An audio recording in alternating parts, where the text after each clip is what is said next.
요한복음은 지난주 도마와 예수님과의 만남, 그걸로 이제 끝이 나도록 있었습니다. 그래서 예수님께서 부활절 새벽에는 막달라의 마리아를 만나시고 그날 저녁에 제 아들을 만났었는데 이때 도마가 없었습니다. 그래서 도마를 위해서 8일 후에 다시 예수님께서 만나시게 되고 이때 도마가 나의 주 나의 하나님이라고 고백하게 됩니다. 예수님 이때 이제 본고로 믿냐 보지 않고 믿는 자는 복되다. 그리고 끝입니다. 그리고 나서 이제 사도 요한은 자기가 왜 이걸 적었는가 요한복음 그걸 쭉 요약해서 바로 그 다음 구절 이겁니다. 20장 30, 31절 예수께서 제 아들 앞에 이 책이 기록되지 아니한 다른 많은 표적도 행했으나 이것만 기록하면 너희로 예수께서 하나님의 아들 그리스도이심을 믿게 하려 하며 또 너희로 믿고 그 이름을 힘입어 생명을 얻게 하라 합니다. 그래서 이제 이 결론에 도달하기 위해서 1장 태초에 말씀이 계십니다. 이 말씀이 하나님과 함께 계셨으니 이 말씀이 주십니다. 2장에서 11장까지는 예수님의 7표적 12장에서는 하나님의 일 그래서 이제 십자가와 이어지게 됩니다. 그 13장부터 17장까지는 뭐냐면 예수님의 제자들과만 대화하신 다락방 대화 18장은요 19장은 십자가와 예수님이 죽으십니다. 20장은 부활입니다. 그래서 20장 마지막에 이제 이렇게 요약하면서 사도 요한은 요한복음을 끝내려고 했습니다. 그런데 이제 21장 1절 2절에 또 사도 요한이 이제 적게 되죠. 그게 이제 오늘 본문입니다. 그 후에 예수께서 디베랴 바다 가운데 제 아들에게 자기를 또 나타내셨으니 나타내신 일이 이러합니다. 시몬 베드로, 디두말 하는 토마, 갈릴리 가나 사람 나다나엘, 세베대의 아들들 야고보와 요한입니다. 또 다른 제자들 안드레와 빌립입니다. 그래서 이 7명에게 예수님이 또 나타나신 일을 사도 요한은 적고 있습니다. 그리고 나서 그 뒤에 누가 나오는가 하면 베드로의 회복이 나오고 그 뒤에 뭐가 나오냐면 사도 요한 본인에 대한 내용이 나옵니다. 베드로에게 예수님이 이렇게 말씀하시거든요. 저 요한은 내가 올 때까지 살려둔다 한들 너에게 무슨 상관이 있냐. 근데 그걸 전한 사람이 사도 요한은 죽지 않는다. 이렇게 전했기 때문에 사도 요한이 그거는 그런 뜻이 아니고 너는 사도 요한에게 상관하지 말라. 이 뜻으로 말씀하셨다. 그래서 이제 사도 요한은 자기에 대한 거, 베드로의 회복에 대한 거, 그리고 이 갈릴리 7인이 갈릴리 호숫가에서 주님과 만나면서 거기서 깨달은 중요한 교훈, 이것을 남기기 위해서 보충해서 이제 설명하게 된 겁니다. 자, 그래서 이제 그렇게 다 말한 다음에 뭐라 이야기하는가 하면 21장 25절 예수의 행, 이거 이제 총 결론입니다. 그러니까 20장의 결론 냈는데 21장 내용이 중요한 내용을 더 넣어야 되겠다. 그래서 넣은 다음에 21장 25절 같이 읽어볼까요? 예수의 행하신 일 이외에도 많으니 만일 낱낱이 기록된다면 이 세상이라도 이 기록된 책을 두기에 부족할 줄 알아. 이러고 요한복음은 끝납니다. 근데 무슨 내용이 있길래 이렇게 보충해서 결론을 내고 또 들었을까요? 오늘 본문에 보면 이 갈릴리 7인이 고기 잡으러 가는 게 나옵니다. 이거는 왜 고기 잡으러 갔는가? 예수님 부활도 경험하고 성령도 받았고 평강도 경험했는데 다시 옛날로 돌아가는가? 그 뜻이 아닙니다. 제가 갈릴리로 온 겁니다. 예수님은 십자가에서 예루살렘에서 달리셨잖아요. 예루살렘에서 부활한 주님을 만났습니다. 그리고 갈릴리로 온 겁니다. 와보니까요. 호수가 있습니다. 호수는 어떤 것입니까? 자기들이 예수님을 만나기 전에 거기서 살고 계십니다. 그리고요. 그 바다에서 예수님을 만났습니다. 그래서 좀 고기 잡으러 간 거죠. 옛날로 돌아간 게 아닙니다. 그래서 예수님 이들을 만난 다음에 책망한 게 없습니다. 시간이 남아서 옛날 추억의 자리로 가서 그들이 늘 과거에 했던 거, 우리 고기 한번 잡아볼까? 그리고 간 거예요. 그리고 예수님이 나타나시면 몰랐다 그랬잖아요. 그렇죠? 여러분 이런 경우 참 많습니다. 저는 너무나도 많이 경험했습니다. 어제도 경험했습니다. 바로 제가 그 앞에 있는데 저를 못 알아보더라고요. 그래서 제가 이야기했습니다. 저는 이양계 목사입니다. 그래도 이제 목사님이구나. 진짜 이상하죠? 제 방에 2번이나 다녀간 분이 있습니다. 와서 저한테 뭔가 이야기하고 부탁하고 갔습니다. 제 책을 쭉 보면서 목사님 이런 책도 있냐고 그러고 갔습니다. 2번이나 다녀갔습니다. 근데 카페에서 만났는데 못 알아보더라고요. 여러분도 그럴 때가 많이 있을 겁니다. 왜 못 알아봤을까요? 다른 데 생각이 많이 깊으면 못 알아보고요. 또 하나는 여기에는 그분이 있을 게 아니다. 아마 우리 아나도스에서 쟤를 만났다면 못 알아볼 일이 없었을 거예요.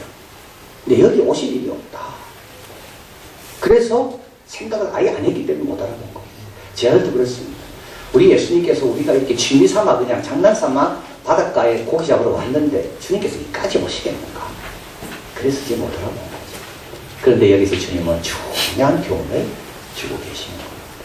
그래서 이거를 사도 요한은 꼭 넣어야 되겠다. 그래서 이제 넣은 것이 오늘 읽은 본문입니다. 어떤 교훈이 있는가 하면 첫 번째는 우리 예수님 없이는 일하려고 하지 말라는 겁니다. 3절 읽어봅니다. 시몬 베드로가 나는 물고기 잡으러 가노라 하매 저희가 우리도 함께 가겠다고 나가서 배에 올랐으나 이 밤에 아무것도 잡지 못하였더니. 이건 이해가 안 되죠. 7명이 달려들었는데도 아무것도 잡지 못했습니다. 요한복음 15장 5절 말씀이 그대로 나타난 겁니다. 한번 읽어봅니다. 나는 포도나무에 너희는 가지니 저가 내 안에 내가 저 안에 있으면 이 사람은 과실을 많이 맺나니 나를 떠나서는 너희가 아무것도 할 수 없습니다. 이 아무것도가 반복됩니다. 여러분이 겸손해야 됩니다. 아무리 쉬운 것도요. 주님이 도와주셔야 제대로 됩니다. 물 마시는 것도요. 주님이 도와주셔야 물이 제대로 넘어갑니다. 운전하는 것도요. 주님이 도와주셔야지 내 원하는 목적지에 가는 겁니다. 아무것도 할 수 없습니다. 나를 떠나서는. 과거에는 됐습니다. 지금은 안 됩니다. 왜냐하면 예수님으로부터 보냄받은 자의 삶을 살아야 되는 게 바로 제자들이니까. 그래서 우리 예수님께서 가르쳐주시는 겁니다. 너희들 앞으로 크든 작든 쉬우든 어렵든 뭐든 할든지 나와 의논하고 나에게 기도하고 내 안에서 행해라. 심지어 7명이 힘을 합쳐 간단하게 고기 잡는 일도 너희 뜻대로 안 된다는 것을 기억해라. 에스더에서 보면 2장 11절 모르드게가 날마다 후궁들 앞으로 왕래하면 에스더의 안부와 그 어떻게 될 것을 알고 사더니 에스더는 젊은 여인입니다. 모르드게는요 나이가 많습니다. 원래 사촌이지만 모르드게는 부모 같은 나이대입니다. 그래서 에스더는 부모 같기 때문에 모르드게가 자기 딸처럼 양육했습니다. 근데 아하수에로 왕이 이제 왕물을 얻기 위해서 콘테스트를 열었습니다. 근데 이제 에스더가 된 겁니다. 그래서 이제 에스더는 자기 차례를 기다리고 있습니다. 이때 궁 밖에서 모르드게가 매일 와서 에스더에게 격려해주고 지도해주고 도와줍니다. 그래서 에스더는 어떻게 될까요? 모르드게의 수준으로 높아지는 겁니다. 그러니까 다른 동료들보다 에스더의 판단과 생각은 훨씬 높습니다. 왜냐하면 모르드게의 지도를 잘 받으니까. 우리가 하나님과 늘 의논해야 되는 이유가 여기에 있습니다. 요셉이 왜 애국에서 모든 사람보다 뛰어날까요? 다니엘이 바벨론의 박사보다 왜 뛰어날까요? 하나님의 도움과 지도를 다 받으니까요. 물론 이것은 IQ를 뜻하는 게 아닙니다. 이것은 뭐 똑똑해가지고 공부를 잘하는 그런 걸 뜻하는 게 아닙니다. 진리를 붙잡고 진실되게 바르게.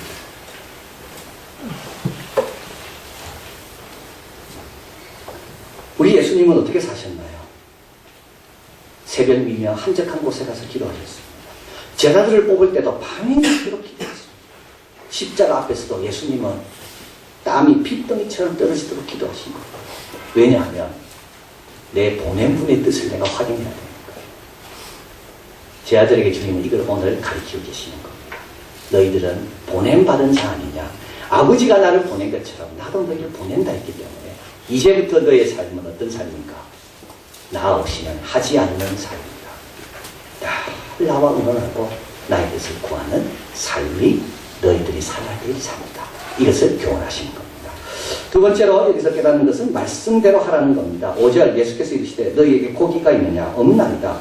6절 가라사대 그물을 배 오른편으로 던지라. 그리하면 얻으리라 하시는데 이에 던졌더니 고기가 많아 그물을 들을 수 없더라. 요거는 우리 사도 베드로가 처음 예수님한테 부름을 받을 때 이제 예수님을 따라갈 때 그때 경험했던 겁니다. 밤이 맞도록 수고했지만 얻은 게 없었거든요. 예수님께서 깊은 데로 가라 그랬습니다. 깊은 데로 가서 말씀의 의자에 그물을 내리니까 그물이 찢어질 정도로 고기가 많았습니다. 오늘은요, 그물이 찢어지지 않습니다. 자, 그래서 11절 한번 읽어봅니다. 시몬 베드로가 올라가서 그물을 육지에 끌어올리니 가득 찬 큰 고기가 153마리다. 이같이 많으나 그물이 찢어지지 아니하였더라. 주님께서는 이 말씀을 통해 뭘 교훈하십니까? 이 그물이 찢어지지 않았다는 말이 아주 중요한 겁니다. 153마리는요, 이 사도 요한이 이 책을 적을 때만 해도 많은 사람들이 이렇게 생각했습니다. 153마리는 우리가 알고 있는 고등학교 사람들입니다. 모든 어종의 종류가 153종이다. 그래서 이 그물이 찢어지지 않았다는 말은 어떤 어종도 이 그물은 다 담아낸다. 교회는 어떤 것이냐? 교회는 어떤 사람도 다 담아내는 것이 교회다. 복음은 뭐냐? 모든 족속이 다 그 복음을 듣고 변화되는 그 내용을 가진 게 복음이다. 주님이 그물을 던지라 하면서 뭘 가르쳐 주십니까? 너희들이 했을 때는 열매가 없지만 나에게 순종할 때는 열매가 있고, 그리고요, 그 열매는요, 어떤 열매가 오든지 복음 안에, 말씀 안에서는 얼마든지 새로워지고 달라진다. 자, 세리 같은 사람이 옵니다. 겁낼 필요 없습니다. 세리가 변하여 마태가 된 겁니다. 니고데모 같은 사람이 옵니다. 이스라엘의 선생입니다. 얼마나 종교심이 깊은지 모릅니다. 그 사람이 와서 어떻게 됩니까? 그 사람도 변화됩니다. 열심당원이 옵니다. 열심당원 칼을 품고 다녔습니다. 어떻게 하든지 로마로부터 나 우리나라를 구하자. 그러나 그 사람이 어떻게 변합니까? 칼을 버리고 하나님 나라의 일꾼이 됩니다.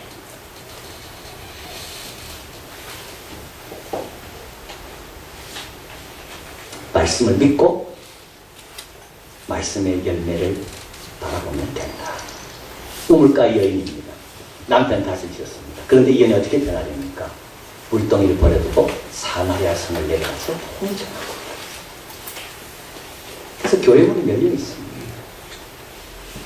우리가 변화시키는 게 아니고요. 우리는 말씀대로만 하면 되는 겁니다. 로마에서 열매 맺고, 고린도에서 열매 맺고, 에베소서에 열매 맺고, 한국 서울에서 열매 맺고, 군대에서 열매 맺고, 학교에서 열매 맺고. 그레고리 라바사라는 분이 있습니다. 미국 콜롬비아 대학 교수였는데요. 이 번역가들의 대부로 알려져 있습니다. 그 사람이 이제 번역을 위한 변명을 적었습니다. 원래 제목은 Translation is Treason이라는 말입니다. 번역이라는 것은 반역이다. 이런 책을 적었습니다. 이분은 얼마나 번역을 잘하는가 하면 가브리엘 가르시아 마르케스라는 그 콜롬비아 출신의 작가입니다. 콜롬비아는 어둠이 많고 지금도 많지요. 베네수엘라도 그렇고. 그래서 그 작가들은요, 정말 괴로운 삶을 살았습니다. 예술가들은. 그 중남미의 예술가들은 왜 고독했다고 합니다. 왜냐하면 자기는 이해를 받지 못하고. 그래서 이렇게 좋은 작품이 많이 나왔습니다. 이 사람이 100년의 고독을 적었습니다. 아프리카는 고독한, 남미는 고독하다는 뜻입니다. 근데 이 100년의 고독을 적었는데, 이걸 영어로 누가 좀 번역을 해줘야 됩니다. 그래서 누구한테 부탁할까? 미국에 알아보니까, 이 라바사라는 분에게 부탁하는 겁니다. 그래서 라바사에게 연락을 했습니다. 라바사가 뭐라 이야기했겠어요? 나는 지금 다른 거 번역 중이니까 내한테 번역을 부탁하려면 3년을 기다려야 된다고 했습니다. 그래서 3년을 기다렸습니다. 그래서 100년의 고독이 1970년도에 영어판이 나왔습니다. 이 영어판이 얼마나 좋은가 하면 이 마르케스라는 이 스페인 작가가 자기가 쓴 것보다 영어판이 더 좋다는 겁니다. 그리고 1980년도에 노벨 문학상을 받았습니다. 여러분, 번역가들은 정말 고마운 사람입니다. 아무리 좋은 작품도 한국에서 번역을 엉망으로 하면요, 우리는 그 책 안 읽습니다. 그러나 번역이 좋으면요, 그 작가를 사랑하게 됩니다. 번역이 얼마나 중요한지 모릅니다. 근데 이분이 이렇게 이야기합니다. 어떤 단어든 그것을 오래 생각하고 있으면 이상한 것, 의미 없는 것, 우스꽝스러운 것으로 변해버린다. 나는 그처럼 오래 단어를 생각하는 것은 단어를 죽이기라고 본다. 그런 말합니다. 살아있는 단어가 암호로 변하는데 언제? 계속 생각만 하고 있을 때. 하나님 주신 말씀을요, 생각만 해도 안 돼요. 실행해야죠. 그걸 오래 품으면요, 왜 안 되는가 하면, 원래 진리가 먼저거든요. 그 다음에는 뭐가 떨어집니까? 그 다음엔 가라지가 옵니다. 가라지가 나중에는요, 진리로 가야 될 힘을 다 먹어버립니다. 우리 예수님은 우리에게 진리를 뿌립니다. 알고를 뿌리거든요. 근데 우리 예수 믿는 사람들이 그거 실행하려고 하니까 오른편 맷돌을 던져야 되나? 이 그물로 될까? 이렇게 고민하는 사이에 뭐가 또 뿌려집니까? 가라지가 뿌려집니다. 근데 원래 잡초가 성장 속도가 빠릅니다. 그러면요, 알고 보면 잡초에 물리는 거예요.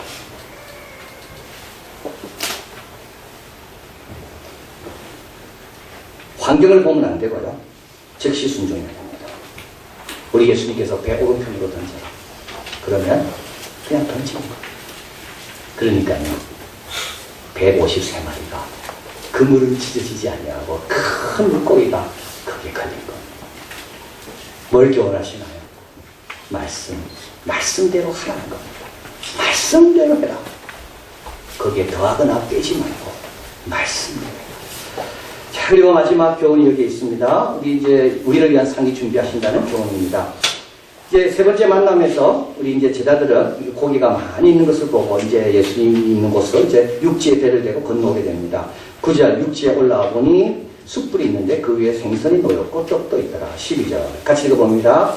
예수께서 가라사대 와서 조반을 먹으라 하시니 제 아들이 주신 줄 아는데도 당신이 누구냐 감히 묻는 자가 없더라. 13절 읽어봅니다. 예수께서 가셔서 떡을 가져서 저에게 주시고 생선도 그와 같이 하십니다.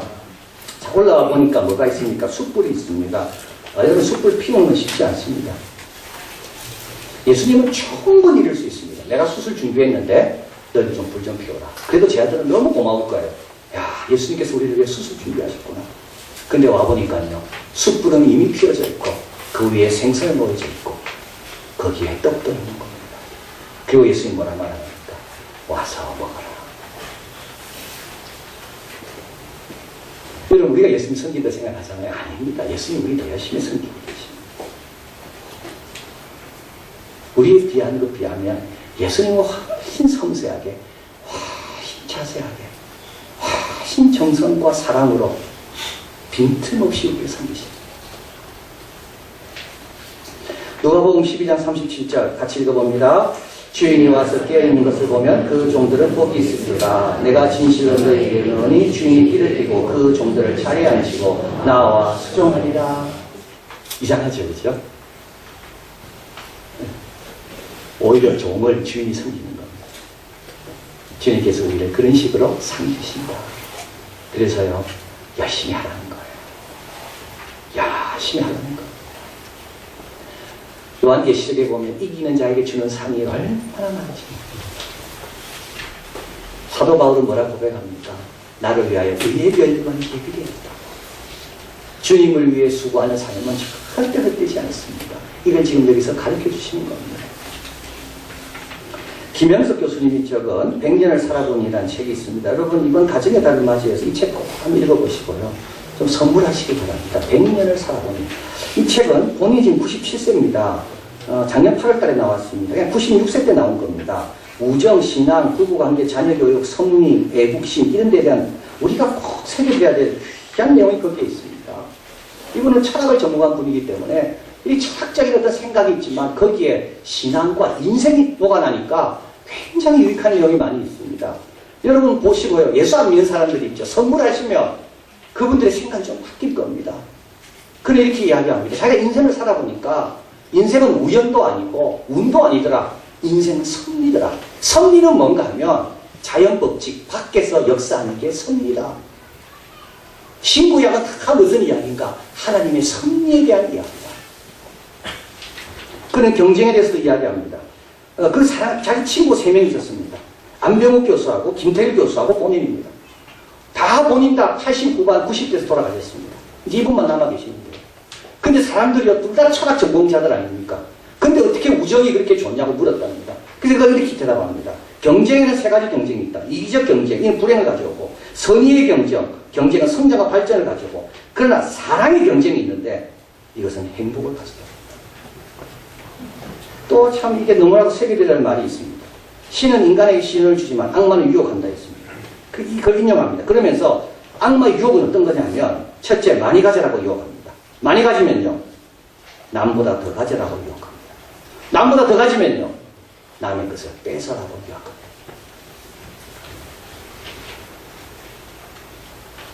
많이 가져도 불행한 이유는요, 더 가진 사람 보기 때문 아닙니까? 우리 대한민국 사람이 불행한 이유가 있습니다. 우리는 행복의 근거를 우월감에서 찾습니다. 그래서요, 우리는 아무리 여건이 좋고 평안해도 남이 더 잘하면요, 행복하지 않습니다. 아주 건강하지 못한 행복감입니다. 그래서요, 남보다 더 가져야 행복합니다. 나중에는요, 남이 있는 것까지 뺏어가야 행복합니다. 아주 나쁜 겁니다. 우리는 이 복음으로 변화해야 돼요. 주님의 마음과 십자가로 우리가 새로워져야 돼요. 진정한 행복은 어디서 옵니까? 진정한 행복은 다른 데서 와야 되는 거죠. 그리고 그가 이렇게 이야기합니다. 50이 넘으면 신체적으로 잃는 것은 많아지죠. 그러나 다시 남아있는 것이 있고 얻을 것이 있기 때문에 계속 소유에 대한 욕망, 명예에 대한 욕망, 권력, 지배욕 이런 것들은 계속 커진다고 이야기합니다. 그러나 79반이 들어가서 80대가 되기 시작하면 얻어지는 것은 별로 없고 잃어가는 것이 현저히 많아지기 때문에 그때부터 이런 욕심도 없어진다는 거. 욕심을 가져도 이제는 소용이 없잖아요. 신앙인 어떨까요? 갈수록 잃어버리는 삶입니까? 잃어버리는 거 있습니다. 그러나요, 주님이 예비한 귀한 멸류관이 기다리고 있는 삶입니다. 이 땅의 장막이 무너져도 염려할 것이 없습니다. 하나님께서 손으로 짓지 아니한 귀한 집을 기다리고 준비하고 계시거든요. 고린도전서 15장 42, 44절 참 중요한 구절입니다. 한번 읽어봅니다. 썩을 것으로 심고 썩지 아니할 것으로 다시 살며 욕된 것으로 심고 영광스러운 것으로 다시 살며 약한 것으로 심고 강한 것으로 다시 살며 육의 몸으로 심고 신령한 몸으로 다시 사나니 괜찮습니다. 약해도 괜찮고 육의 것이라도 괜찮고 그러나 중요한 이걸 심어도 괜찮다. 왜냐하면 더 좋은 것으로 거두게 될 거니까. 김현석 교수님 책 마지막에 이렇게 나옵니다. 자기 딸을 만나러 미국으로 갔습니다. 이제 딸도 다 할머니입니다. 이제 97세니까. 그래서 딸 셋이 미국에 있는데 딸을 만났습니다. 그래서 딸과 대화를 합니다. 자기 부인은 20년 동안 아팠습니다. 그 모친도 모시고 있었고요. 그 딸과 대화를 합니다. 딸이 말합니다. 아빠, 내가 지금 살아보니까 우리가 제일 행복할 때는 우리 어머니 아프지만 할머니 계시고 우리 육남매가 그 좁은 집에서 살 때가 제일 행복했던 것 같아요.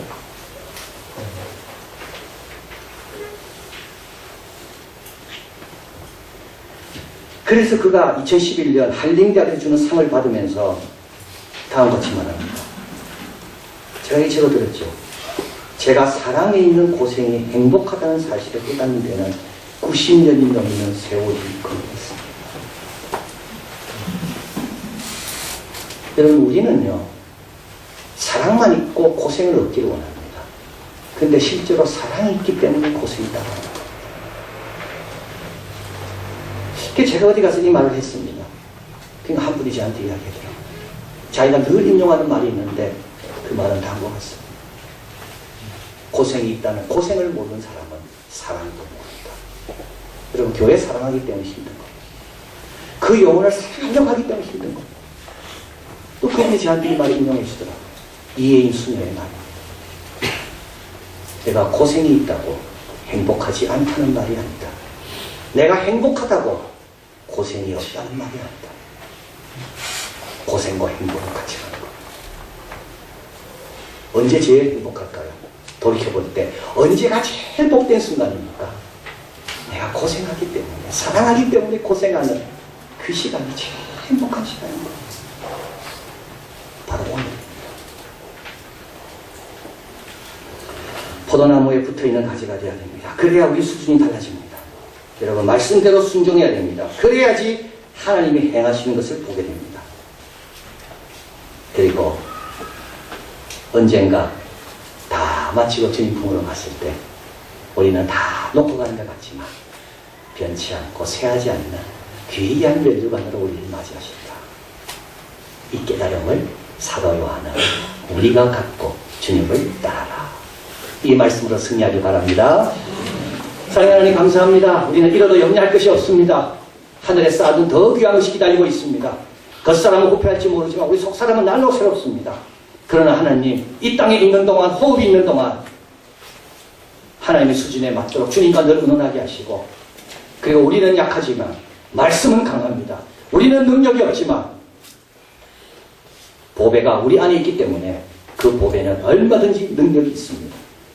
말씀대로 행하게 도와주시고, 그래서 사랑하기 때문에 고통이 있지만 사랑과 고통이 있는 그 순간이 제일 복된 순간인데, 이 귀한 순간을 믿음으로, 소망으로, 사랑으로 잘 견뎌내며 주의 길을 잘 가는 우리 모두가 되게 하여 주시옵소서.